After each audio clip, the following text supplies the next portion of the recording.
Welcome everyone, this is Sean with MTG808 Jr. and today we're going to be taking a look at a post-rotation version of green-red Dinosaurs. That's right, everybody's favorite creature type is looking like it might be viable in the upcoming format. Before we take a look at that deck list though, just want to make sure everyone knows about our upcoming Youth Standard Pauper tournaments. So rotation is happening on October 5th. And then our first tournament after that will be October 13th over at MiniQ in Mililani. That tournament will be run by Mike Ulip, the advisor of the August Aarons Magic Club. Then on October 25th, I'll be running another Youth Standard Pauper tournament over at Westside Comics and Games. And then the next tournament we have currently scheduled will be December 1st. For our Youth Championship Scholarship Tournament, where we'll be giving away $500 in scholarship to first place and $250 in scholarship to second place. So that will be the first of 2 scholarship tournaments that we run this school year, and we hope to see you all then. We will, of course, be running tournaments in November, so, you know, the scholarship tournament is quickly approaching, and there will be... we have these 2 tournaments scheduled before then for you to practice. We'll probably have about 2 or 3 more between the 21st and December 1st.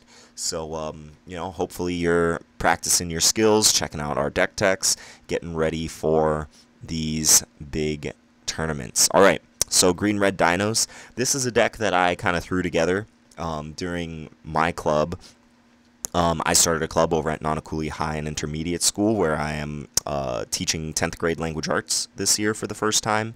I'm having a blast doing it. It's a ton of work though, so that's, if I'm behind on the posting stuff on the channel, that's the reason.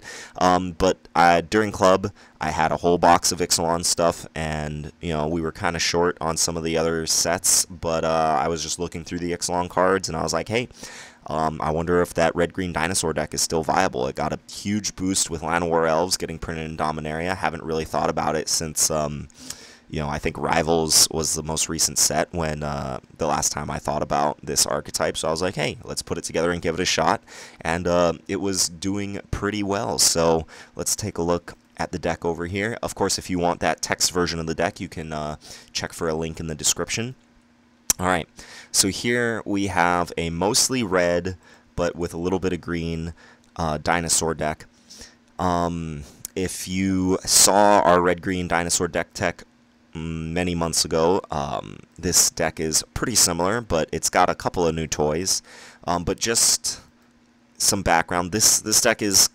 It's almost like a mid-range aggro deck. It's trying very much to curve out, right? You want to play a 1-drop on turn 1, ideally Llanowar Elves. And then, if not a Llanowar Elves, then a 2-drop on turn 2. Or if you did play a Llanowar Elves, you can play a 3-drop on turn 2, and then a 4-drop and a 5-drop. Commune with Dinosaurs kind of helps smooth that out. You might not be hitting your curve exactly on time, but, playing the 4-drop into a 5-drop, even if it's a turn or 2 late, this is still a pretty powerful mid to late game. So... the deck is trying to curve. There are a couple, dinosaur payoffs. Tiliana's Knight becomes an amazing 3-drop when you have a dinosaur in play. Thrash of Raptors becomes a really powerful 4-drop. And then, of course, a 5-mana 4/4 haste if you have another dinosaur in play. Very powerful. So, the deck is just trying to curve out. One awkward thing about this deck is that we are a mostly red deck, but our green spells all cost 1, and we want to cast them on turn 1, so we have to play enough forests that we can have a reasonable shot at playing these spells on turn 1, but we need to play enough red sources so that we can support the vast majority of the rest of the deck. Luckily, we don't have very many double red spells, and the deck is a curve deck, so we're not going to be double spelling too often in a turn. So I think that this mana base, it's been reasonable so far, the few games that I've gotten in with this deck. I think this deck is pretty solid. So here, we're playing Shock, no Lightning Strike, right? Even though going to the head with Lightning Strike would be relevant, I think we want to keep our curve low. We want to keep the spells that we're playing as cheap as we can, because we are planning on curving out with our creatures, right? We've got 4 4-drops and 4 5-drops in the deck and only 21 lands. We do have Llanowar Elves to kind of help support that, but still, We don't want to be taking too much time off to be casting a spell. We want to be spending our early turns developing the board. So Shock kind of helps us from falling too far behind in the early game, but is still cheap enough that we can still develop our board at the same time. Llanowar Elves is of course great. Commune with Dinosaurs, look at the top 5 cards of your library, reveal a dinosaur land card, put it into your hand, and put the rest on the bottom of your library. This is probably one of the biggest incentives to play Dinosaurs. Being able to look at your top 5 and take almost any creature in the deck. The only creatures you can't take are Llanowar Elves and Goblin Motivator. But being able to take almost any creature in the deck from your top 5 cards or a land really just smooths the deck out. It allows us to keep our land count low. It allows us to, extend our curve a little higher than most other aggro decks. Commune with Dinosaurs is the glue that really ties the deck together. On to the only other spell in the deck, right? We've got Shock, we've got Commune, and now we've got Run Amok. So Run Amok is great. I'll talk about it a little later after I talk about the creatures, but it is in our 2-drop slot. But here, Tiliana's Knight becomes a 3/3 when it attacks if you control a dinosaur. So that, you play it on turn 2, you play a dinosaur on turn 3, and then you attack for 3. That's a great start for an aggro deck. Or you could just play Nest Robber on turn 2, right? Hit them with your 2/1 haste. Again, that's a great start for an aggro deck. So we got some solid 2-drops. This 3-drop, Frilled Deathspitter, is great. The red aggro decks could be playing this creature, and I think it would be a great addition. 3 mana, 3/2, Enrage. Whenever it's dealt damage, it deals 2 damage to target opponent or planeswalker. So Frilled Deathspitter, it's a dinosaur. It's got a fine body, and then if they block it or shock it or try to kill it in combat, they're still going to be taking 2 to the dome anyway. We needed to flesh out the 3-drop slot a little bit, and I think Ravenous Daggertooth is the best option. It's green and 2 colorless for a 3/2. It's just the opposite enrage mechanic from Frilled Deathspitter. Frilled Deathspitter takes damage and it deals 2 damage to the opponent. Ravenous Daggertooth takes 2 damage and you gain 2 life. So this is kind of like a tool against the aggro decks. If you're falling behind, gaining the life from enrage on this will be nice. I'll talk about Strider Harness and Goblin Motivator there at the end. And then, of course, we already touched on Thrash of Raptors and Stampeding Horncrest, right? 5/3 Trample if you have another dinosaur, and a 4/4 Haste if you control another dinosaur.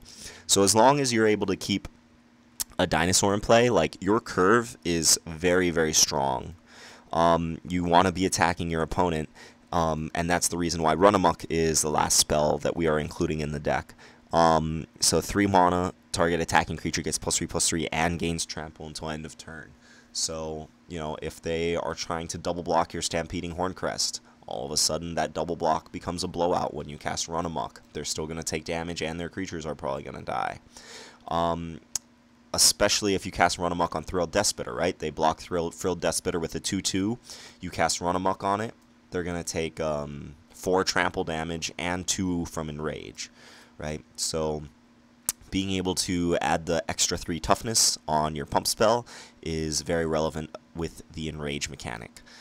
The last 2 cards in the deck, we got 1 Goblin Motivator, a 1 mana 1/1 Goblin. It's not a dinosaur, but it says tap target creature gains haste until end of turn.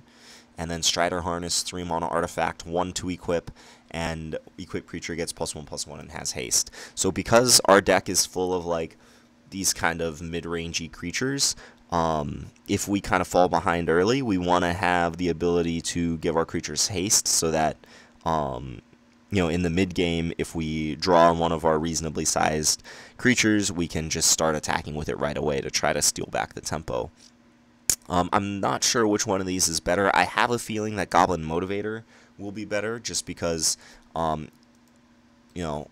as I said, the mana is sometimes awkward. We only have 9 green sources, but we have 8 1-mana green spells. So if we don't have a forest in our opening hand, having a red 1-drop to put into play, I think will be very beneficial, especially because it's kind of like a Llanowar Elf in the sense that it allows our creatures to attack a turn earlier, right? You go turn 1 Goblin Motivator, turn 2 Tiliana's Knight, give it haste, hit them for 2.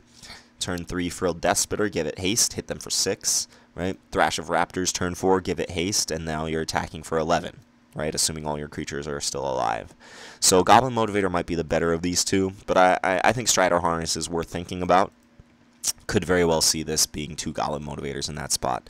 Over here at the sideboard, we got Dual Shot to try to pick off the small creatures. Radiant Lightning does a similar job, right? 3 damage to target a player, and it deals 1 damage to each creature that player controls. The control matchup might be a little bit iffy because our deck is kind of slower than the other aggro decks. A deck with Essence Scatter and Murder is very good against 3, 4, and 5 drops. So I have Suncollared Raptor in here to try to lower the curve and provide a good mana sink against the control decks. So a 2 mana 1/2 trample dinosaur, that's very underwhelming, but if the game goes long, which control decks are trying to take the game long, this ability to pay 3 and give it +3/+0 until end of turn will be very valuable, right? It becomes a 4/2 trample on the first pump. There's no limit to how many times you can pump it as long as you have the mana. So you can turn it into a 7/2 trample. Against control decks, just having cheap threats to get into play early, I think this is worth trying out as a plan against control decks. The other plan against the control decks is to bring in Rummaging Goblin, right? Control decks, part of the reason they win the long game is because they have a way to put their extra lands to use. So when the game goes long, both players kind of draw a ton of lands. The control deck can put their lands to use, where most aggro decks draw a land and it's just a straight dead card. So Rummaging Goblin, 3 mana 1/1. It's not a dinosaur, but it's a very useful ability. You can tap it to discard a card and draw a card. So, if the control deck takes the game long, you draw a few too many lands. If you have Rummaging Goblin, you can start discarding those lands to try to draw creatures to try to finish them off. So I think Rummaging Goblin is a good plan against the control decks. And then Lava Axe, just go to the face. If the control decks are trying to kill all your creatures and you just need to get those last few points in damage in, Lava Axe does a great job. Strider Harness, also good against the control decks, just having repeated sources of value. Control decks have a hard time answering equipment. At least the blue ones do, the red ones don't. But Strider Harness gives your creatures haste, gives them a small bonus. Their damage-based removal becomes a lot worse in the face of equipment, so Strider Harness gets a slot in the board. And then last but not least, Broken Bond, right? Luminous Bonds, I think, is going to be very popular in the format moving forward. And then, of course, if you want to kill your opponent's equipment as well. If they play an early equipment and you have this on turn 2, you might get the second line of text to be relevant. You can put a land from your hand onto the battlefield and then start playing your 4 and 5 drops a turn earlier. So that is the green-red dinosaur deck. Unfortunately, it does not get very much from Guilds of Ravnica. The full spoiler is out, and it doesn't look like this deck is going to get any new toys, but that's kind of to be expected when you're playing a tribe-based deck, right? If your tribe is not in a new set, odds are you're not going to get very many cool new toys from the new set. However, the color pairs that are in this set are red-white, Boros, blue-red, Izzet, blue-black Dimir, green-black Golgari, and green-white Celestia.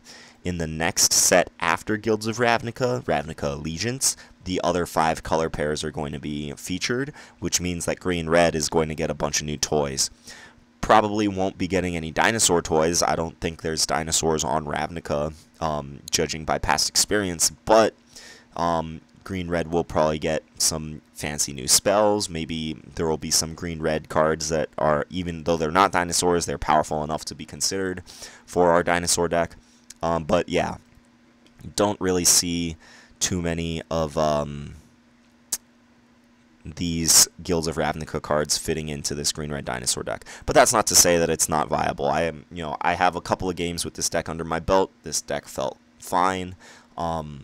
I encourage you to try it out and let me know, especially if you are able to try the deck out. Let me know what you think of Goblin Motivator versus Strider Harness.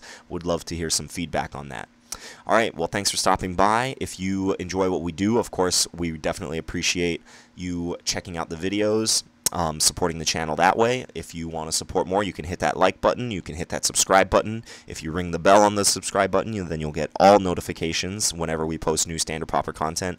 And if you want to support us even more, please consider becoming a Patreon subscriber. You choose how much you want to pay per month, whatever you're comfortable with, and then you'll get access to our expenditure report. We've been putting it up about every 3 months. You see how we're spending our money, and we're able to continue providing amazing opportunities for the local youth Magic players here on Oahu, including those awesome scholarship tournaments. We will be running our May scholarship tournament if we hit our $400 a month Patreon mark. So, if you like what we do, please consider becoming a patron and supporting that. All right, thank you for stopping by. Hope you enjoy those dinosaurs, and I will catch you next time. Peace.